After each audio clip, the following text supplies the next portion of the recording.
연애 예능에서 가장 불편한 사람은 나쁜 사람이 아니라 기준이 명확한 사람일지도 모릅니다. 나는 솔로 29기 영철. 벤츠를 타고 등장한 첫 장면부터 명품 이중잣대 논란, 그리고 홍어의 테스트까지. 시청자들은 한마디로 정리했습니다. 저 사람 자기는 조건 내세우면서 여자는 떠보네. 하지만 재미있는 건 영철은 결국 정숙과 커플이 되었고 결혼까지 갔다는 겁니다. 그렇다면 문제는 뭐였을까요? 오늘은 29기 영철 논란을 통해 왜 기준 있는 연애가 조건 검증처럼 느껴졌는지, 그리고 그럼에도 불구하고 왜 누군가에게는 통했는지 심리학적으로 들여다보겠습니다. 비난이 아닌 구조의 이해. 지금 시작합니다. 29기 영철의 등장은 강렬했습니다. 벤츠를 타고 나타난 그 순간부터 시청자들의 시선은 집중되었죠. 연애 예능에서 등장하는 방식은 중요합니다. 그건 단순히 이동수단이 아니라 자신을 어떻게 보여주고 싶은지에 대한 메시지니까요. 나는 이 정도 조건을 가진 사람입니다. 여기까지는 사실 문제가 없었어요. 나는 솔로는 결국 현실적인 연애를 보여주는 프로그램이고 경제력은 분명 연애에서 고려되는 요소 중 하나니까요. 오히려 일부 시청자들은 긍정적으로 봤습니다. 솔직하네. 자신감 있어 보인다. 하지만 이건 시작에 불과했습니다. 이후 영철의 행동 패턴이 하나씩 드러나면서 그 첫 장면은 전혀 다른 의미로 재해석되기 시작했거든요. 여기서 첫 번째 심리학 개념이 등장합니다. 후광 효과와 그 반대인 뿔 효과입니다. 처음에는 벤츠가 긍정적인 후광으로 작용했지만 이후 논란이 쌓이면서 그 벤츠가 오히려 부정적인 상징이 되어버린 거예요. 아, 저 사람은 조건으로 사람을 판단하는 사람이구나. 첫인상이 긍정에서 부정으로 뒤집히는 순간이었습니다. 그리고 본격적인 논란이 시작되었습니다. 바로 명품을 둘러싼 일련의 사건들이었죠. 먼저 영철은 명품백 샤땡땡에 대해 언급했습니다. 듣고 싶어서 들은 것은 아닌데 캐리어를 들여다 줄 때 다들 샤땡땡 이야기를 하고 있더라. 그래서 마음속으로 다 아웃이라 생각했다. 샤땡땡이 정확히 얼마인지는 모르겠다. 300만 원 월급 받는 사람 기준이면 그게 인생의 2달이다. 2달. 이렇게 자신의 평소 명품백에 대한 생각을 인터뷰 때 말한 것입니다. 그런데 문제는 그 다음이었습니다. 영철이 공용 거실에 명품 반팔 셔츠를 입고 나왔을 때 여성 출연자들이 이를 따져 물었어요. 왜냐하면 이미 여성들의 명품 소비에 대해 부정적인 뉘앙스를 풍긴 적이 있었기 때문이죠. 너는 명품 입으면서 차도 수입차면서 우리는 안 된다는 거야? 이 순간 시청자들은 정확히 포착했습니다. 이중잣대를 포착한 것입니다. 그런데 여기서 중요한 건 단순히 이중잣대가 있다는 사실 자체가 아니었어요. 사실 인간은 누구나 무의식적으로 이중잣대를 가질 수 있거든요. 진짜 문제는 영철이 이 이중잣대를 정당화하는 방식이었습니다. 자신의 명품 소비는 어떤 식으로든 합리화하면서 여성의 명품 소비는 검증의 대상으로 삼는 것처럼 보였거든요. 심리학에서는 이를 귀인의 비대칭성이라고 부릅니다. 같은 행동도 내가 하면 나는 이유가 있어서 그런 거야. 남이 하면 저 사람은 원래 저런 사람이야 라고 해석하는 거죠. 내 명품은 취향과 투자야. 근데 내 명품은 허영이잖아? 이 구조 속에서 여성 출연자들도 그리고 시청자들도 불편함을 느꼈습니다. 그리고 이건 단독 사건으로 끝나지 않았어요. 그런데 진짜 결정타는 데이트 장면에서 나왔습니다. 영철은 데이트 상대인 영숙에게 물었어요. 홍어회 좋아하세요?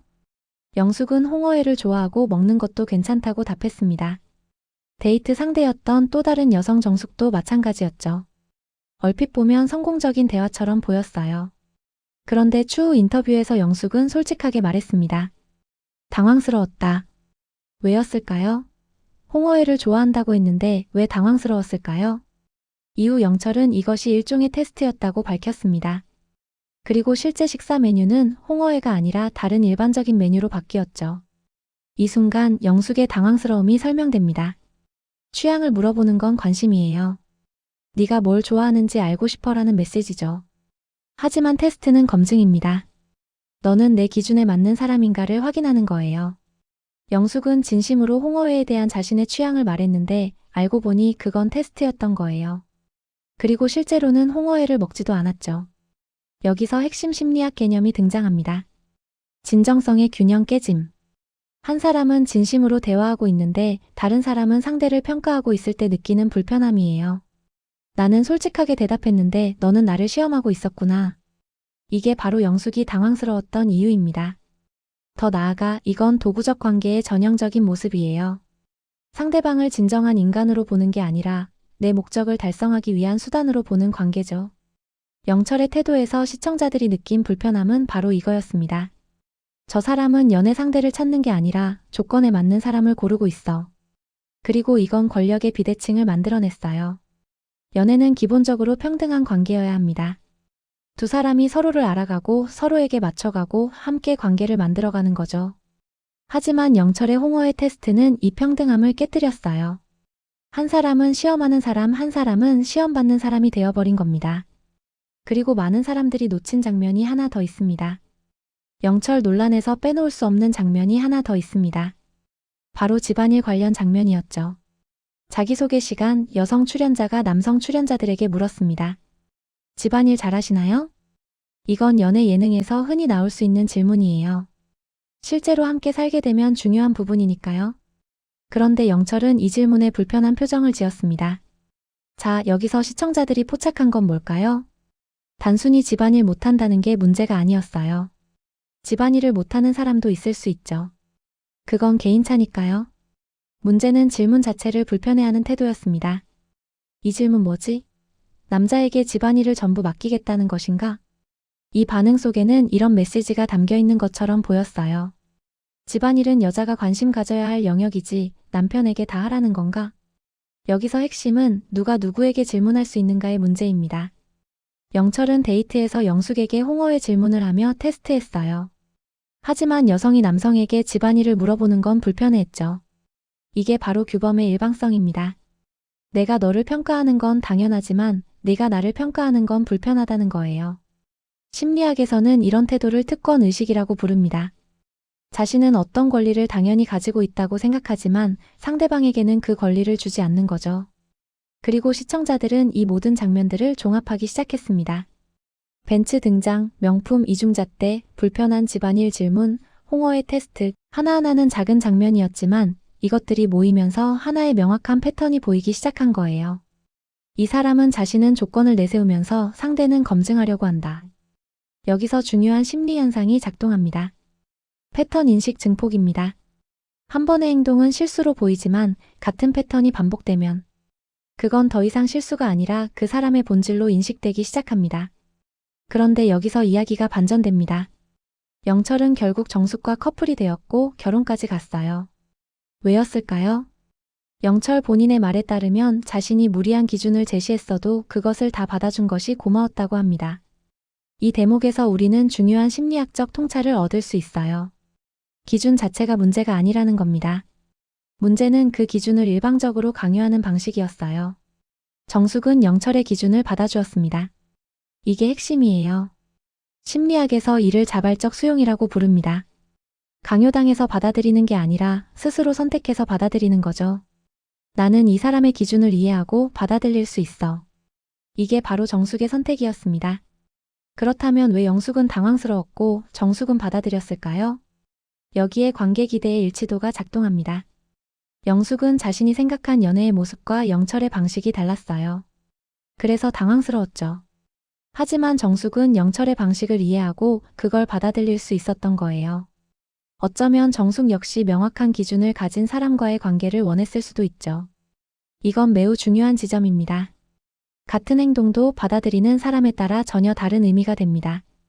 영철의 기준 제시는 영숙에게는 부담스러운 테스트였지만 정숙에게는 명확한 소통이었던 거예요. 그렇다면 영철의 문제는 무엇이었을까요? 바로 모든 사람에게 같은 방식을 적용했다는 겁니다.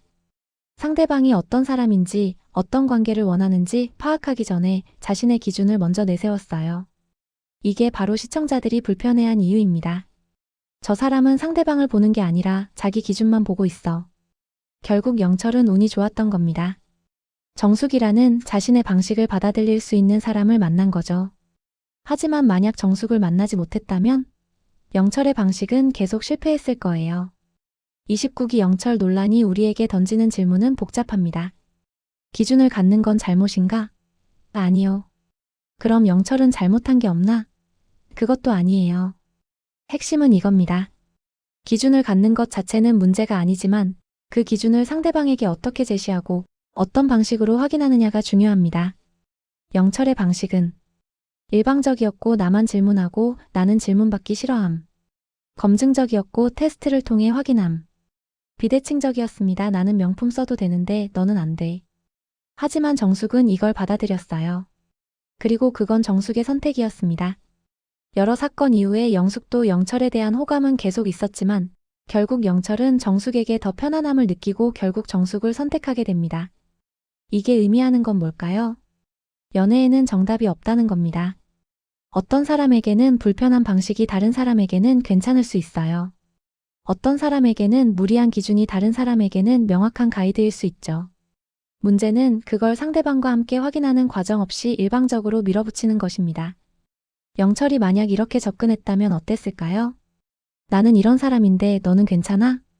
내가 이런 기준을 중요하게 생각하는데 우리 함께 이야기해 볼래? 이랬다면 영숙도 덜 당황스러웠을 거고 시청자들도 덜 불편했을 겁니다. 29기 영철의 이야기는 단순히 한 사람의 실수가 아니라 우리 모두의 이야기입니다. 우리는 연애할 때 기준을 가집니다.